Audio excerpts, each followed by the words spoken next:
देखें ये तमाम कंडीशन जो है वो सोचने समझने वाली है। अब ये यहाँ पर देखें मेरी माँ के नाम ज़मीन है, कोई ऐसी प्रॉपर्टी हो जो कि माँ के नाम दर्ज है। अब यहाँ पर माँ पटना हाई कोर्ट में केस लड़ रही है, जिससे भी लड़ रही होगी, माँ का 3 बेटा क्या 2 बेटा माँ के नाम की ज़मीन जो अपना हिस्सा बेच सकता है, बंटवारा नहीं हुआ, तो इसका जवाब है नहीं बेच सकता। यानी माँ अगर जीवित है और माँ को अगर इस बात से आपत्ति है तो नहीं बेच सकता।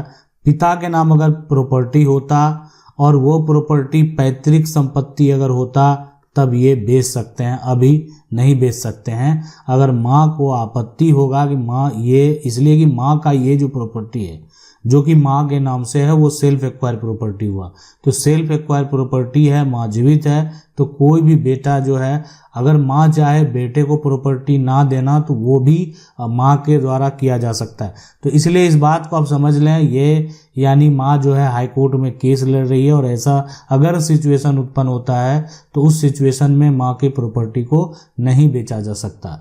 अब देखें कौन सा कंडीशन उत्पन्न होता है कि जैसे कि आपका ही पूर्वज का संपत्ति है, आपका ही पैतृक संपत्ति है। अब ये जो जमीन का टुकड़ा देख रहे हैं ये पैतृक संपत्ति है, दादा परदादा की संपत्ति है। तो वैसी सिचुएशन में ये क्या हुआ कि पिता ने क्या किया, इस संपत्ति को अपनी पत्नी के नाम पर करा दिया। यानी आपकी माँ के नाम ये संपत्ति जो है आपका ही पैतृक संपत्ति, आपका ही दादा परदादा के नाम वाला संपत्ति आपके नाम माँ के नाम से जो है कायम हो गया। तो ऐसी सिचुएशन में एक बेटा उस पर दावा कर सकता है, जितने उत्तराधिकारी हैं वो उस पर दावा कर सकते हैं। यानी ये जो है माँ के नाम करा देने से वो प्रॉपर्टी सेल्फ एक्वायर प्रॉपर्टी नहीं होगी। तो ये कंडीशन समझना जानना बेहद जरूरी आपके लिए कि आखिर क्या हो सकता है। देखें ऐसा ही समस्या अगर आप फेस कर रहे हैं तो आपको करना क्या है, आप कमेंट जाएंगे, इसी प्रकार से अपना सवाल लिखेंगे। मेरा प्रयास रहेगा हम आपके सवाल का जो है जवाब इस तरीके से दें ताकि आप उसको सही तरीके से समझ पाएँ और आगे आपको क्या करना है ये भी आप जो है सही तरीके से समझ लें ताकि किसी प्रकार का कोई भी दिक्कत का सामना ना करना पड़े। वकील साहब एक हमें जानकारी चाहिए, बहुत ही जो है उम्दा। यहाँ पर एक प्लॉट जो है खरीदी हुई है जिसका कागज मेरे पिता के नाम से है, रसीद जो है यहाँ पर जो है पोता का नाम से यहाँ पर कट रहा है और 3 हिस्से में है। और जो यहाँ पर जो है 4 भाई जो भी हैं उसने हमारी जिनसे की ज़मीन में मेरा अगर जो है मकान है और मैं अपनी जो है अपनी के को जोत खोद के लिया, ठीक है।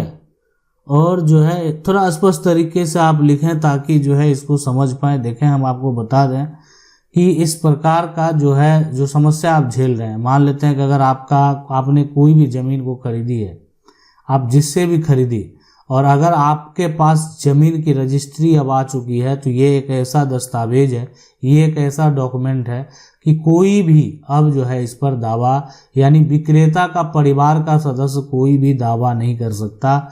ना उनका मान लेते हैं जो बेचा है उसका बेटा कर सकता है, ना पोता कर सकता है, इसलिए कि ज़मीन आपने खरीद ली। अब लेकिन यहाँ पर कंडीशन जो है कि दावा कब कर सकता है, मान लेते हैं ज़मीन आपने तुरंत खरीदी, हाल में खरीदी, लेकिन अब जो बेचे हैं वो किसी के हक को बेच दिए, किसी को हिस्सा को बेच दिए, संपत्ति जो है वो पूर्वज की संपत्ति है, पैतृक संपत्ति है। वैसी सिचुएशन में जो है यानी कोर्ट में दावा किया जा सकता है, हक का दावा किया जा सकता है। तो आप एक बार स्पष्ट तरीके से लिखें, मेरा प्रयास रहेगा, हम आपको बताएंगे क्या करना है, कैसे करना है। अगला जो सवाल है ये करेंगे मेरे दादाजी का ज़मीन में जो है खेसरा और जो है अपोजिट वाला केस कर दिया, बट जो है जीत गया, लेकिन जो है सेम प्रॉपर्टी पर स्कूल बना दिया है। तो ये इस सिचुएशन तो कैसे हटें, ठीक है। ये अब देखें हम आपको बता दें सबसे पहले तो कैसे देखें हटें का 3-4 जो है साल स्कूल है तो क्या करें, कैसे हटाएं। देखें अब देखें सबसे बड़ी बात है कि ये जो मान लेते हैं ज़मीन का टुकड़ा है, ठीक है, ये ज़मीन का टुकड़ा है और अब इस पर जो भी अपोजिट वाला जो है केस कर दिया नहीं किया, लेकिन इस ज़मीन पर जो है आज वर्तमान में अगर देखा जाए तो स्कूल बना हुआ है। स्कूल अगर बना हुआ है तो ऐसी सिचुएशन में आपको क्या करना, अब ये देखना है कि स्कूल क्या कोई निजी स्कूल बनाया हुआ है या कोई सरकारी स्कूल बनाया हुआ है। सरकारी स्कूल अगर बनाया तो ऐसा तो नहीं कि आपके पूर्वज के द्वारा ये जो है दान में दिया गया था जमीन, लेकिन आज जो है ऐसा कुछ नहीं हुआ है, ऐसा कोई कंडीशन कभी उत्पन्न नहीं हुआ। वैसी सिचुएशन में आप क्या कर सकते हैं, केस फाइल कर सकते हैं, और केस फाइल करेंगे तो जो स्कूल जहां बना है सरकार के पास उसका कोई इन्फॉर्मेशन नहीं है कि स्कूल बनाने के लिए ज़मीन कैसे लिया गया, तो आपको वहां पर जो है स्कूल को लेकर मुआवजा जो है सरकार के द्वारा दिया जाएगा एक प्रक्रिया के तहत, और वो आपको मिलेगा, प्राप्त होगा। अब कोई निजी अगर बना दिया, मान लेते हैं कि जो एक तरह से कोई निजी स्कूल बनाया हुआ है, उस सिचुएशन में जो है आप उससे लड़ सकते हैं, और आपके पक्ष में अगर फैसला होगा तो कानूनी तरीके से वो स्कूल को हटाया जाएगा। सर एक सवाल है कि एक प्लॉट में 2 भाई का हिस्सा है और जो है उसी जो है प्लॉट के आगे किसी दूसरे का जमीन है वो बेच दिया दूसरे भाई को, अब क्या जो है करना होगा।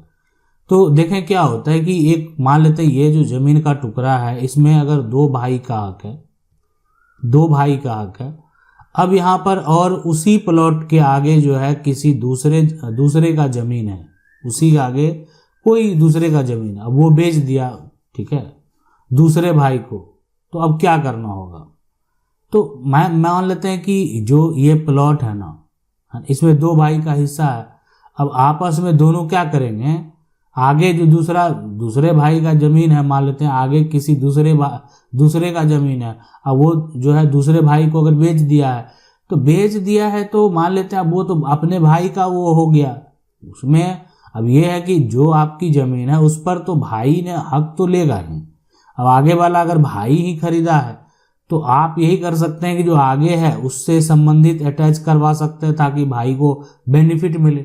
तो ये अपना देखें एडजस्टमेंट है, लड़ाई करने का कोई अंत नहीं है, और लड़ाई करने के लिए वजह चाहिए। आज बहुत सारे ऐसे कोर्ट में मामले हैं, और जिस मामले की अगर बात करेंगे ना तो कुछ ऐसे मामले हैं जो कि कहीं ना कहीं आप कह सकते हैं 2 फीट की लड़ाई लोग लड़ रहे हैं, 2 फीट की लड़ाई लड़ रहे हैं। फीट को आप कन्वर्ट कर सकते हैं कि 2 फीट का एरिया कितना होता है, और इसके लिए मामला कोर्ट में लंबित है। अगर 2 फीट कोई अधिक मकान बना लिया है, ठीक है, तो उसको लेकर जो है यहाँ पर जो है लड़ाई है।